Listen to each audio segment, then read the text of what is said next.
What does it take, in your opinion, to get the Jugger be considered more seriously?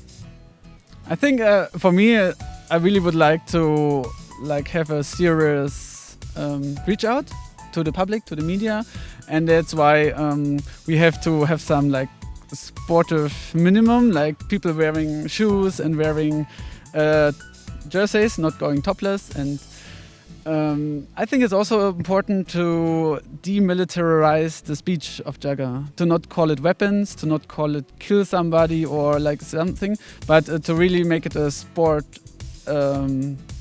gadget, like to call it pomfen, and to win or getting down or getting up, and to take the violence out of the speech, because then every newspaper is printing with the martial weapons of the medieval ages, and then it never can get really professional and reach out. Any world reference? A player, a team? Yes, I totally enjoyed all the games and all the time I spent with Marianne. She played in Riga until last year, and she played high quality Jugger on a very high level, very high competition, and still always kept a calm mind and communicate well, and was very acknowledging also people's accomplishments. She was not only playing to win, but to play a good Jugger, and this is what I also want to do. Okay. Do you think you can have a competitive sport without a penalty system? No, I don't think so. But there are different kinds, and I think you have to have one. But it can be a very strict one or maybe not so strict one. But the most important thing is that if you have one, everybody has to follow it. Not only the players, but also the referees. So if you have something, you have to live by it. But I think it's necessary. Yeah. Agreed? Yes, I totally agree. I also would welcome it if it's focusing more on individual people, because when I see violations or charges, not on purpose, but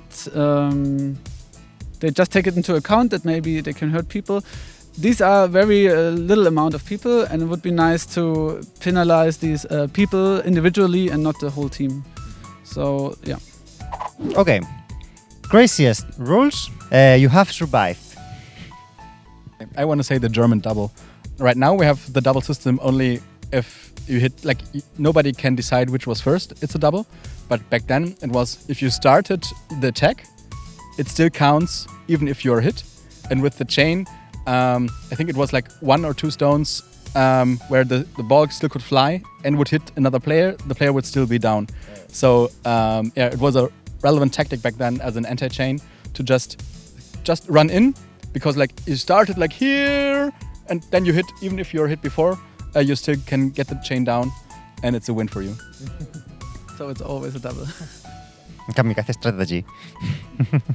Okay. Yeah, I remember. For me, it was the craziest rule I survived was starting a final with 1 set against us. We played a final of 5 sets, and we already lost on this day against Riga in the not in the final, but before. But it was a double KO system, so we could lose 1 game, but still go through the relegation on top in the final. So we started the final with 1 set against us. So it was already 1-0 from 3 winning sets, and this we lost very close. So without this starting set, somehow it felt super weird. Yeah, we could have won maybe. And on the other hand, best organized tournaments you have ever been? Yeah, I think this is a very, very important topic, because normally if a tournament is bad organized, everybody's complaining, but if it's good organized, nobody notices. And this is a pity, because there are so many good organized tournaments, and people put so much work into it. But the best organized tournaments in general are these where there are extra people out of the games just organizing. So they are there the whole day, really taking their spare time on the weekend and just put time to organize, and they are always contactable. You can always ask them questions, and they can always work to make the tournament flow. And I really, really have a high respect of this. Vale? Vale. Okay. Ag or veg? Simba? Okay. Worst Jugger experience and the best Jugger experience?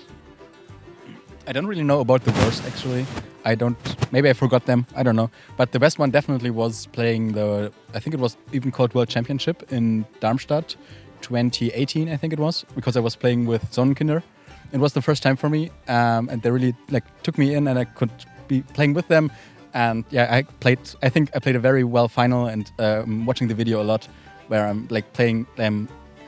I'm hitting all the 4 rigor players in one turn, and then celebrating. It was really nice.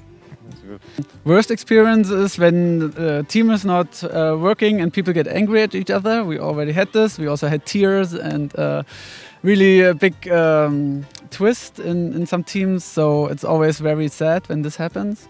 Best Jugger experiences is kind of the opposite. Like for me, it's totally when you just start the first point and you run on the pitch with people you respect so much, you trust so much, and you like them personally very much, and you really communicate well, and you just start on the pitch and everybody's running there and you see the line of players next to you. It really makes me feel at home. Any rule you will change or a new rule you will apply?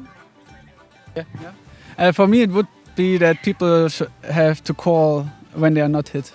For me, it would be super nice if it's totally clear that you say hand or head if you're not hit. So if there's like a double or something and you call hand immediately, then you can go. But if you don't, it's considered a valid hit. So that you have more communication on the pitch, and referees and players don't have to ask so much, because this takes a lot of time and breaks the flow of the game to ask, and then everything else has changed on the other side of the pitch, and you cannot repair, you cannot reconstruct what happened. So it would be really nice if people are in the role and the responsibility to communicate what happens with their hit or pumpfen. In Zaragoza we are doing so, and if you are hitting hand and you don't say hand, you go down. I don't think I have rules to change the game we play right now, but it's more that the rules that we have is not followed at some point, so we could just change the rules to do it the same as we play it. Like for example, in Germany, you cannot stab with a longsword when you jump forward. That's not allowed. Like the rules say it, but everybody plays it. So and like the people agree with me on that it should be allowed because it's not that dangerous anymore. Yeah, that for example is something I would like to change, but I think it's difficult because people they fear something. I don't know. I also would like to have applied a tournament, like a system for the whole tournament of fouls or dangerous situations. So you don't have just the fouls and the penalty in each round of Jugger, because then the player can make again and again and again the same dangerous situations against different teams, and they never get punished so much. So they can just continue it and get an advantage from it. But if it's communicated to the organization of the tournament, or even over more tournaments, like the whole season of Jugger, then you really could penalize people playing dangerous situations on purpose or more often. And this would people, I guess, then really stop people from doing this. And what about the 3-second stones of yesterday? We just heard about it when we came here, that we have less stones, just 3-second stones, and then we also count less, so maybe just 3 stones down or 4 stones for the chain. And I really like the idea, because the biggest point in the end of the day, you heard not so much stones, so the emotional drain is not so high, and you also have more time to communicate. It's not so loud on the pitch with the stones all the time. I think it's a very good idea. I would like to try it out. It's not here, but do you want to talk about the sets match format? Sets against stones? Yes. Simba, you can go. Stones are trash.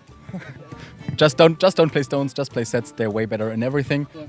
Vale. I think so too, because when you play 2 times 100 stones and you have very different teams, then it gets a really long game, because they make short points in very little stones, like a 5-stone point, and it's 20-0. And both teams are super bored. Nobody gets something of it, and it takes so much time. And in the other way around, if you have 2 teams where very even, they just play very long stones, and then you have 2 against 1, and this is not a result you want to win with or lose with.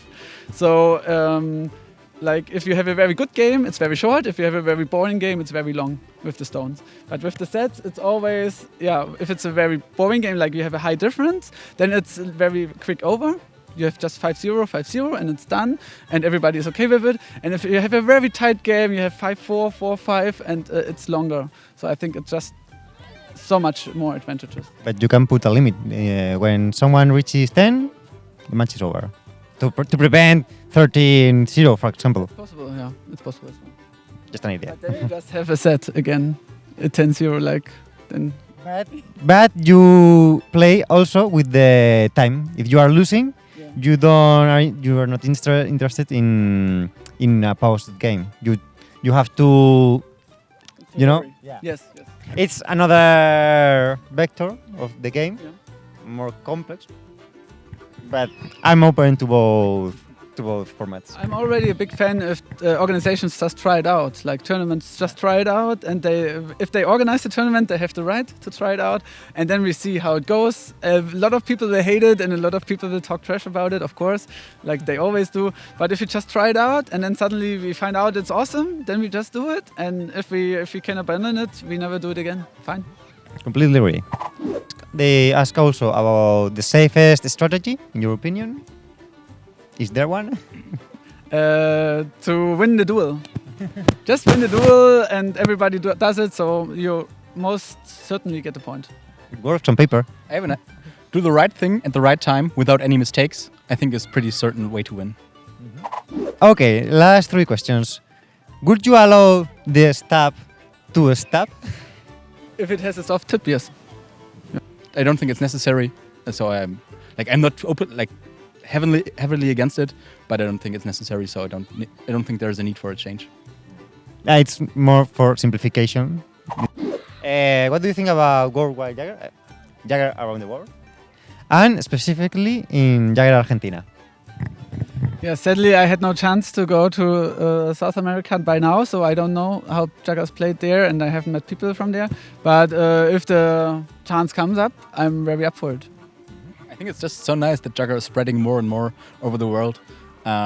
Just people going somewhere else and taking Jugger with them, building Pompen out of anything they can find and start playing. I think it's just so nice to spread it around the world, so keep going. How long do you think Jugger will last? I don't know, 150 years? Yeah, I think Jugger will last longer than our government. So after they collapsed and civilization is abandoned, then we can play the Jugger like in a movie, maybe. So forever. So maybe 10 years.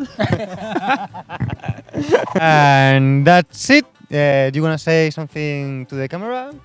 Do you think there's any question that might be interesting to ask you?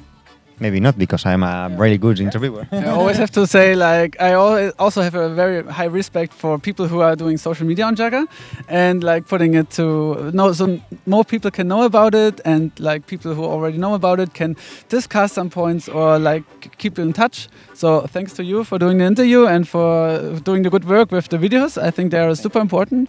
I also think we need a lot of videos from the high class games, so we can analyze and we can talk about the good things, and we need more slow motion situation, very spectacular slow motion shots of nice duels. Okay. Thanks a lot. Thank you. Vale. Yes? Okay. That's it. Thank you very much, guys. Thank you. Thank you as well. Hala. Adiós.